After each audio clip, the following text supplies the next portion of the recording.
नमस्कार मित्रों, इजराइल के खिलाफ 3 देशों ने युद्ध मोर्चा खोल दिया है। अमेरिका ने सीरिया पर एयर स्ट्राइक करना शुरू कर दिया।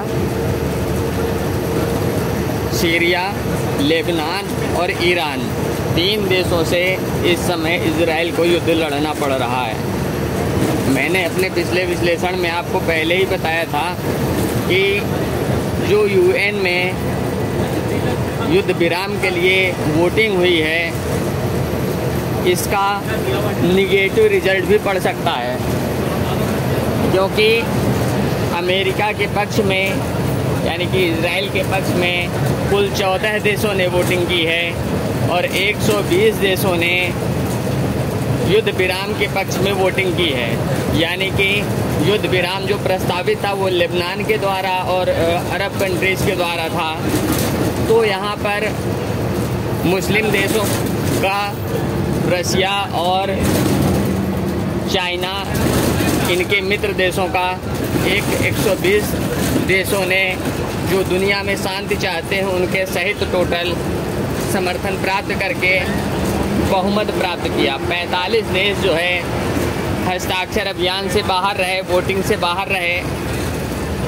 अब यहाँ पर जो परिस्थितियाँ बनी उसके आधार पर इजराइल चिढ़ भी गया है कि युद्ध विराम के लिए जो है इजराइल के खिलाफ वोटिंग कराई गई यूएन में, तो यूएन से इजराइल चिढ़ भी गया है। मैंने पहले कहा था कि अमेरिका गुट का जो बल है वो उसके समर्थन में कम देशों के खड़े होने से अमेरिका गुट की जो दादागिरी हनक थी वो दब गई है। इसकी वजह से और इजराइल की जिद की वजह से यह मोर्चा बढ़ता चला जाएगा और इस वजह से तीसरा विश्व युद्ध भी हो सकता है अगर इस मोर्चे को शांत ना किया गया इजराइल और अमेरिका के द्वारा। यहाँ पर अमेरिका शांत नहीं करेगा इस मोर्चे को, उल्टा आग बबूला होकर के उसने सीरिया पर एयर स्ट्राइक करना शुरू कर दिया है। इससे स्पष्ट है कि यह मोर्चा शीत विश्व युद्ध की तरफ बढ़ चुका है। शीत विश्व युद्ध का दूसरा मोर्चा ये पूरी तरह से बन चुका है, हमास और इजराइल का युद्ध। यहाँ पर नाटो देश टूट रहे हैं। तुर्की हमास के समर्थन में है।